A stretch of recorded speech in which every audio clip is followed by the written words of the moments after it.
Dá algum fio de esperança, algum norte para a próxima gestão? Ou é melancólico o final do ano do Flamengo? Melancólico é óbvio que é, né? O Flamengo não ganha nenhum campeonato minimamente relevante desde 2013.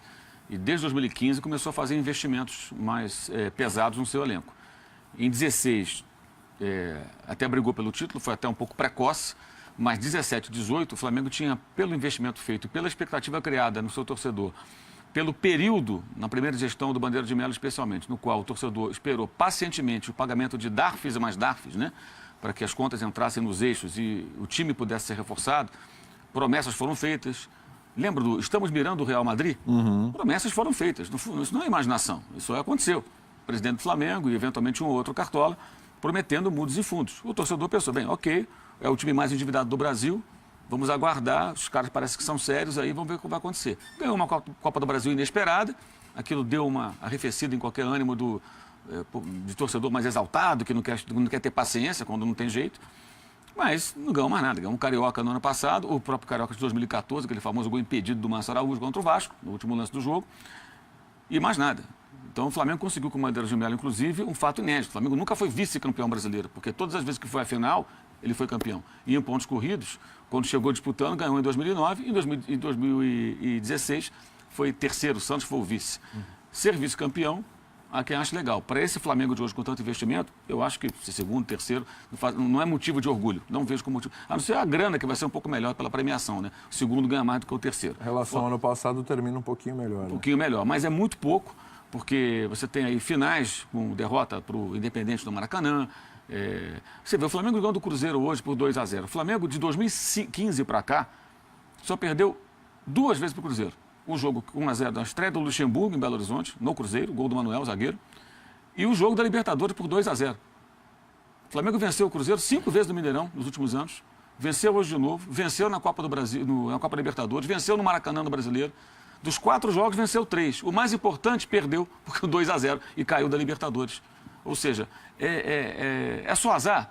Não, é incompetência na gestão do futebol, muito dinheiro mal aplicado, contratações questionáveis, a relação com os jogadores, a insistência em técnicos que não tinham, não é que não tivessem conhecimento, Zé Ricardo, Barbieri, principalmente o Barbieri esse ano, mas não tinha estofo, como diria Arnaldo Ribeiro, para aguentar uma pressão de comandar um clube muito grande e pressionado por títulos. Eu acho um final de mandato melancólico sobre o aspecto esportivo no futebol, porque se não ganhasse o brasileiro, mas tivesse conquistado a Copa do Brasil, dava uma aliviada. Ganhou a Libertadores, já está na final. Se tivesse final, né? Sabe lá o que está acontecendo, se tivesse na final da Libertadores? Não, mas está na final da Libertadores. Mas, e um outro detalhe que eu acho que é importante, né? Alguns defensores dessa gestão do futebol, eles existem, por incrível que pareça, né? E não são cofistas, são sei lá o quê. Eles alegam que o Flamengo agora vai bater uma pontuação de sua história em pontos corridos. Eu acho que isso reflete 2 coisas, na minha opinião. Uma, um investimento muito maior, um time que, obviamente, tem que pontuar mais. O outro, um nível técnico baixíssimo do campeonato. Vários adversários muito fracos e mesmo algumas equipes grandes com times muito, muito frágeis. Mesmo assim, você vê o Vasco, não está livre do rebaixamento. O Flamengo não venceu o Vasco, empatou os 2 jogos. O Flamengo perdeu para o Ceará, que está brigando contra o rebaixamento. O Flamengo perdeu para a Chapecoense. O Flamengo empatou com o Vitória, tudo bem que teve erro de arbitragem, mas empatou com o Vitória na primeira rodada. Olha quantos jogos aí. O Flamengo, quando tinha ganhado São Paulo do Palmeiras, não ganhou. O Flamengo perdeu para as reservas do Grêmio. Sim. Dias depois de uma atuação muito boa no empate de 1-1 pela Copa do Brasil em Porto Alegre. Perdeu para as reservas do Grêmio. Então, perdeu para o Botafogo nessa reta final, quando o Botafogo estava com a corda no pescoço, e perdeu bem perdido. O Botafogo mereceu muito aquela vitória. Então, são vários momentos em que o time fraquejou. E a demora na mudança do técnico, porque o Barbieri não tinha mais condição. Se ele tivesse um suporte, eu acho que ele poderia funcionar. Se é um suporte que não existia, que não seria erguido ao seu redor de uma hora para outra, era necessária troca de técnico, e o Dorival vai muito bem. Ele criou as condições para o Flamengo brigar pelo título. Inclusive nos jogos em que o Flamengo, tirando o Botafogo, nos jogos em que o Flamengo não pontuou com ele, que foram com o Palmeiras e com o São Paulo. O Flamengo jogou para vencer o Palmeiras, não foi capaz de vencer, mas teve a chance. Era um jogo de poucas oportunidades, a bola do jogo não foi aproveitada pelo Paquetá, e contra o São Paulo foi um absurdo. Não só o gol do Vitinho, Uribe, vários gols incríveis que foram perdidos. O técnico, acho que ele trabalhou bem. Ele conseguiu resgatar o time, fazê-lo jogar melhor e vencer jogos, inclusive esses últimos jogos. Analisamos várias vezes aqui a tabela, o Jean estava sempre com a listinha dos jogos. Mas tem tal jogo, tem um Grêmio, tem um Cruzeiro, ganhou do Grêmio, ganhou do Cruzeiro. E vai jogar com o Atlético Paranaense, que deve estar pensando na Sul-Americana se passar pelo Fluminense. Sim. Então, se estivesse no páreo, teria uma chance muito grande. Então, Mauro, e não conseguiu, acho que não foi culpa do técnico, acho que ele entrou tardiamente, tendo que ganhar todos os jogos e falhas técnicas de jogadores importantes e caros, né, acabaram comprometendo. Tivesse feito a mudança um pouco antes, eu acho que o Flamengo estaria hoje disputando ainda até a última rodada com o Palmeiras. Então, isso é incompetência da gestão. E quero sempre deixar claro, a informação que tenho é que o vice de futebol, que é candidato à presidência, o Ricardo Lomba, quis mudar mais de uma vez o comando técnico. Não deixaram. O presidente do Flamengo e o elenco queriam o Barbieri. Nada contra o Barbieri, muito pelo contrário. Mas ele não era a pessoa certa para tocar o barco naquele momento.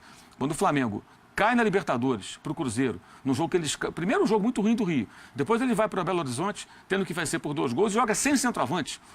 Ou seja, algumas escolhas que evidenciavam, ele à beira do campo não sabia o que fazer. Não mudaram ali, não mudaram depois do empate com o Vasco, foram mudar só quando perdeu para o Corinthians a vaga na final da Copa do Brasil. Então foi preciso perder, para aí sim, quem sustentava o técnico, permitir que quem queria mudar, mudasse o comando do futebol. Isso tinha que ter sido feito antes. O Palmeiras soube fazer no momento certo, está comprovado isso no que se refere ao brasileiro. Nas outras competições perdeu, mas ganhou o brasileiro. Ponto. O Flamengo não teve competência para isso, porque foi uma gestão paternalista que se encerra no próximo domingo e que eu acho que não vai deixar nenhuma saudade. Eu sempre gosto de frisar também o seguinte, para quem está ouvindo, fala, mas ele recuperou a gestão financeira. Não foi o Bandeira coisa nenhuma. Isso aí foi montado em 2012 por um grupo de pessoas. Ele se tornou candidato à presidência do Flamengo 3 semanas antes do pleito, quando o Valim Vasconcelos não pôde concorrer por questões estatutárias. Ele não é um administrador, um economista, um cara de finanças, coisa nenhuma. O Flamengo contratou profissionais competentes em todas as áreas estratégicas. Então tinha no jurídico, no financeiro, no marketing e no futebol, onde mais o presidente se envolveu. A gestão ela era amadora, paternalista, de passar a mão na cabeça e sem cobrança profissional. E o resultado disso não poderia ser outro. Poderia até ganhar alguma competição, porque o elenco de fato é bom. Né?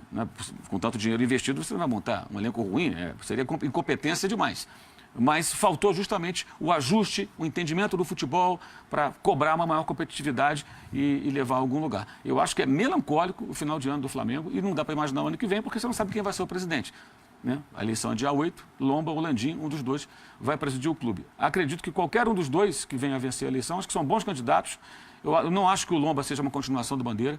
Entendo que, com relação ao futebol especialmente, acho que é um cara com pensamentos bem diferentes do Bandeira de Melo, né? E eu acho que essa página vai ser virada. Agora, se vai ser competente esse novo grupo, seja ele qual for, em 2019, aí, como diria o outro lá, só o tempo dirá. Mas a incompetência, ela foi evidente e o final de ano, eu acho que ele é muito frustrante, não só por não ganhar nada, mas por nem chegar na última rodada com possibilidade matemática de ser campeão. Alguma chance. Um desastre.